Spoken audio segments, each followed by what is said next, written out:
언제나 필승! 네, 반갑습니다. 필승입니다. 반갑습니다. 자, 이번에 분석해드릴 기업은 성광밴드입니다. 일단 아시는 분들은 아시겠는데, 아마 대부분은 다 모르시는 기업일 거예요. 네, 굉장히 예전에, 몇 년 전에 굉장히 유명했었던 기업이고, 아마 주식 투자 경험이 길지 않으신 분들은 꽤나 생소한 기업 중에 하나일 겁니다. 그런데 주식 투자 경험이 예를 들어서 뭐 10년 이상, 5년 이상 되신 분들은 아마 대부분을 알고 계시는 기업일 거예요. 그 이유 중에 하나가 굉장히 좀 상남자다운 그런 주식 중에 하나입니다.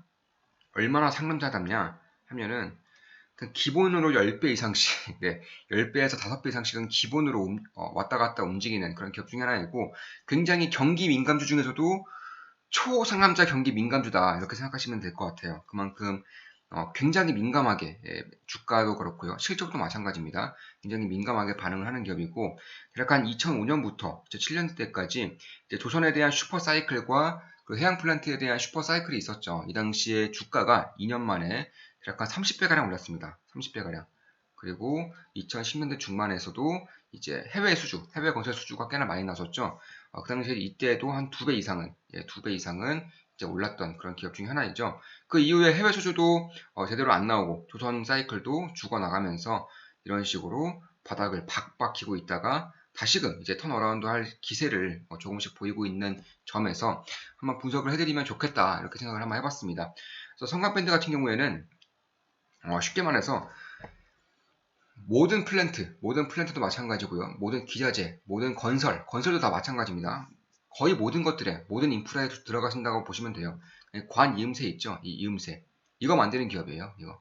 관이음새. 그런데 여기에 대한 이제 규격이라던가, 뭐 재질, 이런 것들이 수주를 받을 때 상당히 다양하게 나오기 때문에 진입장벽이 굉장히 높은 기업이고, 여기서의 사업을 영위하고 있는 기업은 뭐 성광밴드, 태강, 하이로코리아 이 정도 기업밖에 없습니다. 굉장히 진입장벽이 높고요. 이미 꽤나 큰 사이클 한번 지나왔기 때문에 대부분의 기업들은 이미 좀 역사적으로 사라진 그런 업종 중에 하나죠. 특히 시멘트 업종이라던가 뭐 철강 업종과 마찬가지로 신규 기업이 들어오기가 굉장히 어려워요. 일단 자본 집약적 사람이면서도 기존의 그런 고객들과의 그런 끈끈한 커스터마이징 그런 것들이 있기 때문에, 그러니까 고객들이 원하는 이음새가 다 다른 거예요. 이런 것들을 바로바로 채택을 하실 수 있는 그런 기업들을 만들기 때문에 경쟁사에 대한 리스크도 거의 없는 그런 업종 중에 하나입니다. 그만큼 굉장히 소외되었다라고도 볼 수 있는 것이죠. 그런데 이 성광밴드가 조금씩 턴어라운드 하는 그런 경우를 보이고 있어요. 그러니까 국내 건설이 일단 살아나고 있고요. 그리고 무엇보다 조선 쪽에 대한 턴어라운드가 진행되기 직전입니다. 물론 올해까지는 실적이 얼마 안 좋더라도 내년부터는 턴어라운드에 대한 기대감을 충분히 가져도 될 정도라는 점에선 이 피팅 기업들, 그러니까 관이음새 기업들의 행보도 같이 보는 것이 낫겠다. 특히나 건설, 철강, 조선 이런 기업들에 비해서도 주가는 여전히 코로나 이전 수준을 넘지 못했어요. 지금 월봉을 좀 보시면 코로나 이전 수준을 여전히 넘지 못했다는 점에서 풀린 돈에 비해서 굉장히 압도적으로 소외되어 있다 이렇게 보시면 될 것 같아요. 특히 이제 지난 분기까지 2020년 3분기부터 4분기까지 수주 금액이 300억 원이 안 됐었지만 올해 1분기는 300억 원이 넘을 것으로 예상이 되고 있어요. 한 분기에 300억 원이면은 그다지 좋은 실적은 아니라고 볼 수 있지만 결국에는 수주 금액이 점차 증가하고 있다는 것에 초점을 맞출 필요가 있다. 왜냐하면 수주 금액이 안 좋은데 주가가 저 멀리 높아져 있는 상황이라면 당연히 안 좋은 거죠. 수주 금액이 안 좋은 만큼 혹은 안 좋은 것보다 더 이상으로 주가가 많이 하락했기 때문에 수주 금액이 조금씩이나마 턴어라운드 하고 있다는 것만 봤을 때에도 실적에 대한 호실적을 어느 정도는 기대감을 반영할 수 있다는 점에서 꽤나 주목할 수 있는 부분이 있습니다. 그래서 그런 부분을 봤을 때에도 저는 이제는 좀 주목을 해야 되지 않을까 이렇게 보고 있는 겁니다. 참고로 조선 산업도 마찬가지고요. 또 해양 플랜트, 뭐 해외 건설도 마찬가지입니다. 그리고 더불어서 이 정유업체들의 움직임이 심상치가 않아요. 이미 앞으로 2년간 정유업체에서 화학사업에 투자를 14조 원 이상 하겠다라고 밝힌 적이 있어요. 물론 작년 코로나 때문에 완전히 밀리고 있는 것은 사실이지만 코로나 종식과 더불어서 정유업체들의 대세 사이클은 다시금 진행이 되는 거예요. 근데 정유업체들이 정유 사업에 투자하는 것이 아니라 화학 산업으로의 전환을 이제 꾀하고 있는 겁니다. 그만큼 정유업체들에게는 굉장히 좀 절박하다고 해야 되나요? 그런 것들이 있을 수밖에 없죠. 왜냐하면 정유 사업 자체가 굉장히 사양 산업으로 들어서고 있기 때문에 그런 거예요. 앞으로 뭐 태양광이라던가 풍력, 전기차, ESS 이런 것들이 대체를 할 수 있는 여지가 많기 때문에 정유업체들이 살아갈 수 있는 방법 중에 가장 좋은 방법 중 하나가 자신들이 잘할 수 있는 그런 에너지 전환을 일으킬 수 있는 쪽에 투자를 하는 것인데 이제 화학 쪽으로 꼽히고 있는 겁니다. 당연히 화학 건설, 화학 플랜트를 지을 때에도 당연히 성광밴드에 이런 제품들이 들어갈 수밖에 없습니다. 따라서 그런 것을 봤을 때에도 저는 꽤나 좀 주목할 부분이 있다라고 개인적으로는 보고 있는 거예요.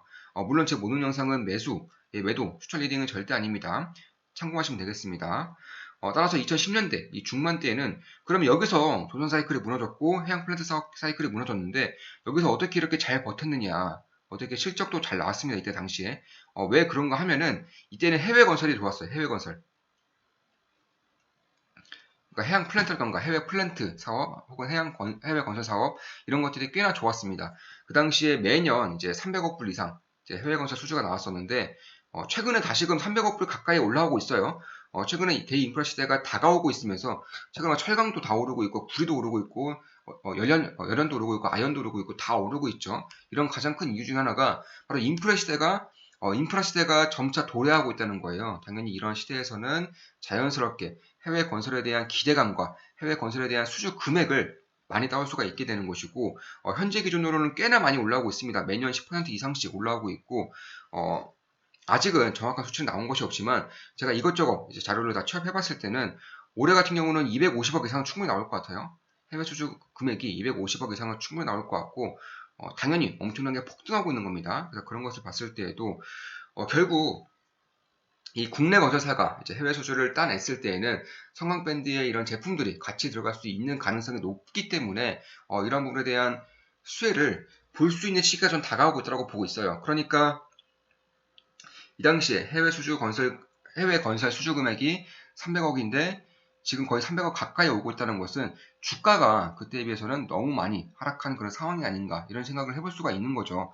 물론 그에 대해서 조선에 대한 턴어라운드도 마찬가지고요.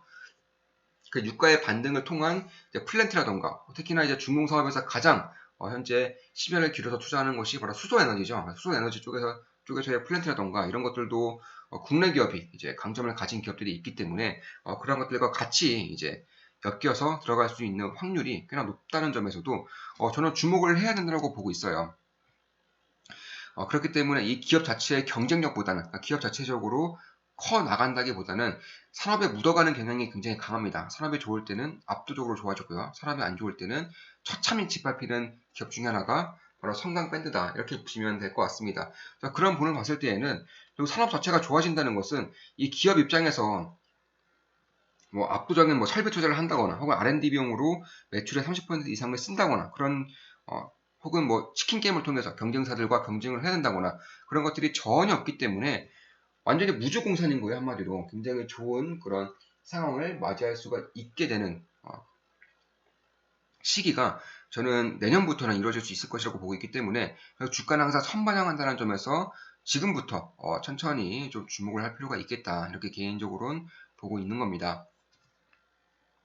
특히 이제 그 외에도 상황 자체가 이제 좋아지는 것 외에도 물론 지금은 이제 이슈가 거의 사그라들긴 했지만 결국에는 언젠가는 다시금 나온다거나 혹은 결국 올해에는 이제 시행이 될 거라고 예상이 됐었기 때문에 만약에 가덕도에 대한 제2공항이 시행이 된다면 이 근처에 가덕도가 이렇게 있으면 성암밴드 땅이 한 6만 평 정도 있습니다. 6만 평 정도 이렇게 있어요.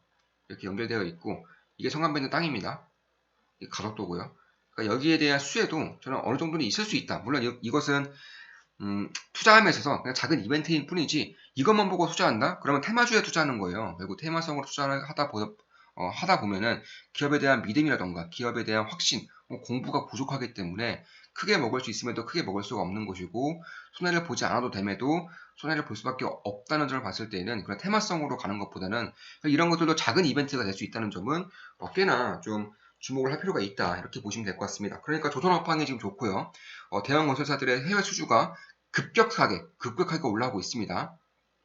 무엇보다 경쟁사가 없다는 점, 산업 자체가 좋아질 때에는 같이 굉장히 많이 좋아질 수 있다는 점, 그리고 한 가지 더 제가 지금 보고 있는 것이 지금이 이제 비용이 굉장히 증가하고 있죠. 비용이 증가하는데 자사의 제품 가격을 인상하지 못하면 결국 그 기업은 무너질 수밖에 없어요. 비용이 지금 증가하는 사이클, 인플레 사이클이기 때문에 제품 가격을 어떤 루트로든지 무조건 증가를 시켜야 됩니다. 그런데 성광밴드 같은 경우는 이미 과전 산업이고요. 그리고 제가 이쪽에 대한 좀 전화도 좀 해보고 주당과의 통화도 한번 해봤을 때에는 결국에는 원가에 대한 그런 전가를 꽤나 잘할 수 있는 기업이라는 것이 느껴졌어요. 물론 그런 정보를 확실히 주진 않았지만 대부분의 제품에 대한 전가를 할 수 있다라고 이제 정보가 좀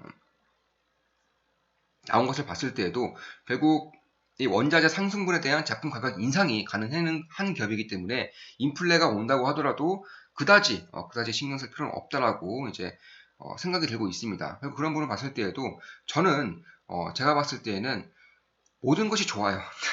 물론 지금 실적이 굉장히 안 좋죠. 그러니까 안 좋은 건 딱 하나, 지금의 상황이 안 좋은 것이고 항상 주식 투자자는 미래의 상황을 보고 미래의 성장성에 투자하는 것이기 때문에 미래 상황을 봤을 때에는 꽤나 좋아지는 시기가 점차 다가오고 있다. 특히나 최대주주, 그러니까 친화적인 기업 중에 하나예요. 대주주와 그리고 소액주주의 배당금이 차이가 있습니다. 이걸 차등 배당이라고 하는데 예를 들어서 대주주에는 배당을 안 줘요. 소액주주에는 배당을 주는 경우가 있습니다. 그런 경우는 대체로 찾아보기 힘들어요. 굉장히 주주 친화적이지 않은 이상 그런 이제 정책을 펼치기가 어려운데 지금 보시면 그렇다고 해서 대주주 비중이 낮은 것도 아니에요. 대주주 비중이 무려 40%가 넘습니다. 그럼에도 불구하고 배당 지급을 안 해요. 대주주한테 배당 지급을 안 합니다. 오로지 수액 주주에게만 하는 그런 굉장히 친화적인 주주 친화적인 기업이기 때문에 다른 기업에 비해서 물론 태광도 하고 있고 하이로코리아도 같은 산업을 하고 있지만 다른 기업들에 비해서는 성광밴드에 대한 매력이 저는 조금 더 있다고 보고 있고 특히 하이로코리아와는 좀 달라요. 하이로코리아는 좀 다른 그런 피팅 업체이기 때문에 그런 부분을 봤을 때에도 저는 꽤나 좋게 보고 있습니다. 특히 이제 LNG 플랜트, LNG 선에 들어가는 경우가 굉장히 많아요. 그러니까 예를 들어서 조선 같은 경우도 벌크선, 컨테이너선, LNG선, LNG 추진선 이런 식으로 나뉠 수가 있는 것인데 LNG선과 LNG 추진선에 들어가는 이런 관이음에 대한 그런 제품 가격이 훨씬 더 높기 때문에 여기에 대한 수혜를 훨씬 더 크게 본다고 합니다. 그래서 그런 것을 봤을 때에도 대한민국의 대부분의 이제 조선 수주는 LNG선과 LNG 추진선이라는 것을 봤을 때에도 저는 꽤나 좀 주목할 부분이 있다라고는 보고 있어요. 그래서 그런 부분을 봤을 때에도 좀 기업에 대해서 좀 분석하면 분석할수록 깊이 파고들면 파고들수록 매력이 한 개씩 이제 뛰쳐나오는 그 양파 같은 기업이다 이런 것을 좀 느꼈었고 그런 것을 봤을 때는 결국 제품 가격이 인상할 수 있다는 점 그리고 그뿐만 아니라 제품 가격이 비싼 것들 위주로 이제 제품을 판매할 수 있다는 점을 봤을 때에도 실적에 대한 우려감은 별로 없어요. 물론 지금 실적이 너무 안 좋기 때문에 앞으로도 안 좋을 수 있지 않은 거 아니냐는 그런 의구심이 들 수는 있겠지만 실적에 대한 의구심은 저는 별로 들지 않습니다. 물론 제 모든 영상은 매도, 수출 리딩은 절대 아닌 거 다들 알고 계시죠? 네, 참고하시면 되겠습니다. 그렇다고 해서 그럼 하이로코리아보다 그러니까 하이로코리아라는 조금 다른 이제 피팅용 제품을 생산한다고 했었죠. 근데 하이로코리아 같은 경우에는 쉽게 말해서 굉장히 다품종 소량이에요. 다품종 소량. 그러니까 성광밴드도 물론 다품종 소량인 것은 맞지만 제조업에 대비해서는 그런 것은 맞지만 이 물량이 많이 증가했을 때, 그러니까 한 번에 산업이 좋아지면서 물량이 많이 증가했을 때에는 이 하이로코리아 같은 경우는 굉장히 다품종을 생산하는 것에 대비해서 이제 성광밴드는 그나마 좀 소품종이에요. 그나마 좀 집중을 하고 있는 편입니다. 이런 것은 좀 다른 것인데 여기에서는 산업이 굉장히 좋아질 때에는 집중을 하고 있는 그러니까 많은 제품을 많은 물량을 생산할 수 있는 성광밴드가 저는 더 좋아 보이는 것은 사실이에요. 그래서 그런 것을 봤을 때에도 제가 봤을 때에는 결국 국내 건설사들이 해외 수주액이 점차 증가하고 있다는 점, 두 번째로 조선 산업에 대한 사이클이 점차 턴어라운드 하고 있다는 것이 보여지고 있다는 점, 그리고 마지막으로 전 세계적인 인프라 투자를 통해서 결국 유가라던가 이쪽에 대한 가격이 어느 정도만 받쳐준다면 이쪽에 대한 턴어라운드가 저는 반드시 이루어질 수 있을 것이라고 보고 있기 때문에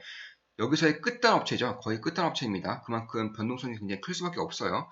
그런 부분에 대한 장점을 봤을 때에는 성광밴드도 충분히 매력적인 구간이 아닐까 개인적으로 그렇게 보고 있는 겁니다. 물론 제 모든 영상은 매도 추천 리딩 절대 아닌 거 다들 알고 계시죠? 참고하시면 되겠습니다. 자, 그럼 여기서 이제 방송 마치겠습니다. 지금까지 성광밴드에 대한 분석, 인프라 투자, 조선산업, 그리고 해외 건설 수주에 대한 분석이었고, 앞으로도 좋은 분석, 좋은 갭 분석으로 찾아뵙겠습니다. 필승이었습니다. 필승!